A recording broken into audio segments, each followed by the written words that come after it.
Amerika Serikat kembali menegaskan kendalinya atas sektor energi Venezuela.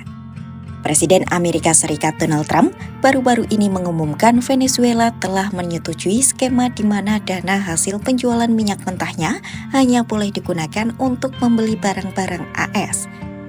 Produk yang dimaksud meliputi hasil pertanian, obat-obatan, alat kesehatan, hingga peralatan untuk memperbaiki jaringan listrik dan fasilitas energi.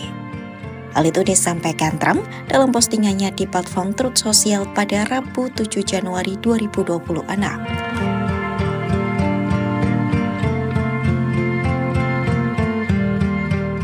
Kebijakan ini disebut sejalan dengan strategi Washington untuk mengendalikan penjualan dan pendapatan minyak Venezuela tanpa batas waktu pasca operasi militer yang menangkap Presiden Nicolas Maduro di Caracas.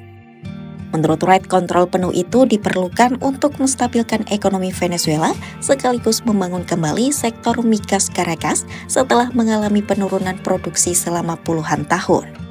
Venezuela adalah anggota OPEC yang memiliki cadangan minyak terbesar di dunia.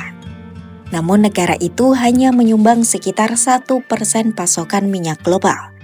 Produksi minyak Venezuela pada 1970-an sempat mencapai 3,5 juta barel per hari, namun kini merosot tajam menjadi hanya 1,1 juta barel per hari.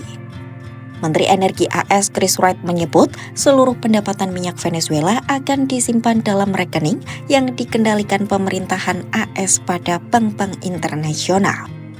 Washington juga telah mengumumkan kesepakatan awal ekspor hingga 30-50 juta barel minyak dengan nilai diperkirakan mencapai 2,8 miliar dolar AS atau setara 47 triliun rupiah.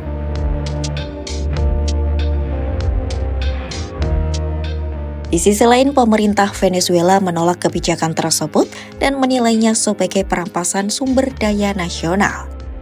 Jaksa Agung Venezuela bahkan menyebut operasi AS sebagai kejahatan perang menyusul kematian puluhan petugas dan warga sipil dalam serangan di Caracas. Sementara itu, Presiden sementara Venezuela Delcy Rodríguez menolak pernyataan Trump bahwa dirinya akan menghadapi nasib seperti Maduro jika menolak bekerja sama dengan Amerika Serikat. Dalam pidatonya di hadapan pejabat sektor pertanian dan industri pada Selasa 6 Januari 2026, Rodríguez menegaskan Venezuela tidak menyerah. Menurutnya, pemerintah Venezuela masih aktif melawan bersama para penduduk yang cinta damai dan kuat untuk menahan segala jenis ancaman asing. Rodríguez turut menegaskan hanya Tuhan yang bisa menentukan takdirnya. En lo personal, quienes me amenacen, lo digo.